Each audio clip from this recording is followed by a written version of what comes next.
I'm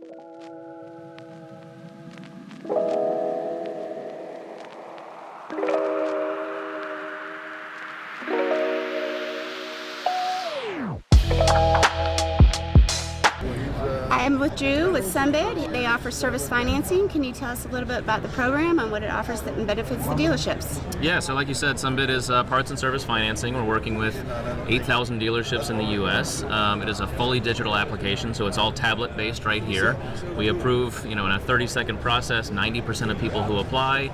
70% or so of people who are approved actually convert with the work. So what we're trying to do is drive more ROs, more parts and service sales within service drives, and we're finding it very effective. I think a lot of the folks that start working with us, they see an additional 8, 9, 10 ROs a month, wow. And a lot of them are doing an additional 6 figures of revenue on their service drive and in their parts department. The biggest pain point we address here with the product or with the program is service declines. So people who come in and they need that set of tires, they need the work done, the work that the writer is recommending today, they can't or they don't want to pay for it all right now, but they need to get back to work, they need to get their car back on the road. So that's the biggest thing is, we see industry average 55 to 60% of services declined. We're addressing that. The work that needs to get done, that's being recommended, you're already spending the time, doing the MPI, making the service recommendation, and people are unfortunately having to leave without getting that work done.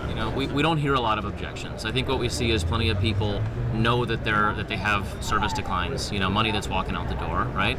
So I think that if they're objecting anything, it's committing to a new program, a new process. They may have something they're offering, but a lot of them don't. They know that there's work that's walking out the door. So I think any objections are pretty easily overcome. I think what we see is with most of them who get on the program, it takes an additional RO or two a month to sort of cover the cost and the resource cost of working with Sunbit. And as I said, we see 8 to 10 additional ROs from the average dealer.